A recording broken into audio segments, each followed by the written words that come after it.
नमस्कार प्रिय विद्यार्थियों, आज की ऑनलाइन कक्षा में आपका स्वागत है। आज का हमारा विषय है सामाजिक समूह की विशेषताएं। सामाजिक समूह हम पिछली कक्षाओं में पढ़ चुके हैं कि सामाजिक समूह क्या होता है। आज हम बात करेंगे सामाजिक समूह की विशेषताओं की।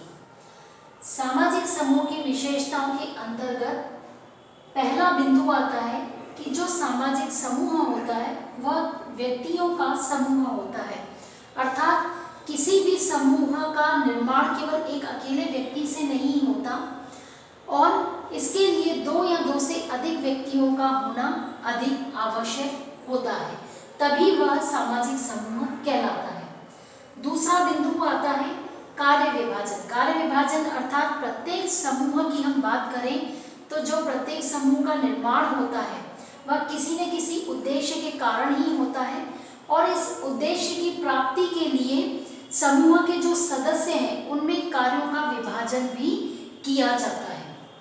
तीसरी बात हम करें सामान्य रुचि, अर्थात क्या, तो जो किसी भी समूह की जो स्थापना होती है उन्हीं व्यक्तियों के द्वारा कही जाती है कि जिनकी रुचि और जो हित हैं वो कॉमन है, सामान्य है। विरोधी हितों वालों व्यक्तियों को समूह निर्माण नहीं किया जा सकता या नहीं हो सकता। अगला बिंदु है ऐच्छिक सदस्यता। ऐच्छिक सदस्यता का अर्थ यह है कि समूह की सदस्यता जो है वो ऐच्छिक होती है, अर्थात व्यक्ति सभी समूहों का सदस्य कभी नहीं बन सकता। उन्हीं समूहों का सदस्य वह ग्रहण कर सकता है जिसमें उसके हितों की आवश्यकता एवं रुचियों की पूर्ति होती हो।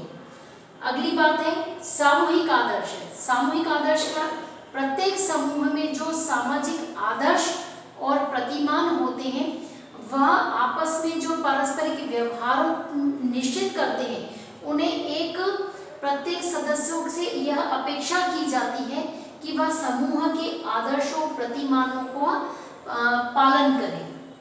फिर बात आती है स्थायित्व की। स्थायित्व की हम यदि बात करें तो समूह में स्थायित्व के गुण पाए जाते हैं थोड़े बहुत। कैसे कि कुछ समूह उद्देश्यों की पूर्ति होने के बाद में समाप्त हो जाते हैं, लेकिन फिर भी इन्हें स्थापित या अस्थिरता नहीं कहा जा सकता। तो कहीं ना कहीं थोड़ा बहुत स्थायित्व का गुण सामाजिक समूहों में पाया जाता है।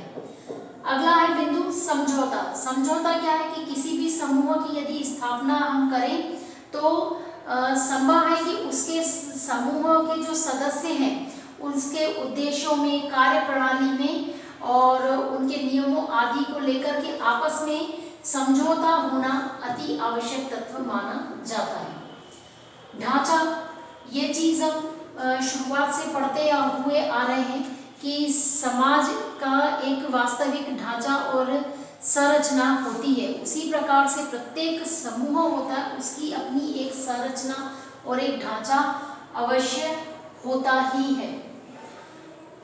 नवा बिंदु आता है सामाजिक सदस्य और सामाजिक संबंध, अर्थात क्या कि जो समूह के सदस्य हैं उनमें आपस में किसी न किसी आधार पर सामाजिक संबंध स्थापित होते हैं।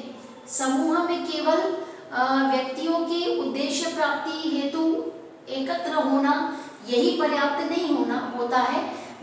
वास्तव में उनके बीच में कोई ना कोई सामाजिक संबंध भी उनके बीच में जो सामाजिक संबंध रहते हैं वह भी एक महत्वपूर्ण अंग माने जाते हैं सामाजिक समूह के। और जो अंतिम बिंदु आता है वह है आदान प्रदान। तो एक समूह के जो सदस्य हैं उनके जो विचार हैं उनके विचारों में आदान प्रदान की जो प्रवृत्ति है वो निश्चित रूप से होती है और यह केवल आदान प्रदान ही नहीं करते, वास्तव में एक उद्देश्य पूर्ति के लिए सहयोग का भी एक दूसरे के प्रति आदान प्रदान करते हैं।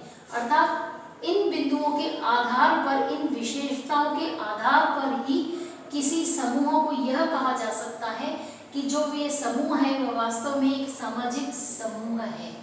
इन बिंदुओं की उपस्थिति ही उस सामाजिक समूह की उपस्थिति बताई जा सकती है।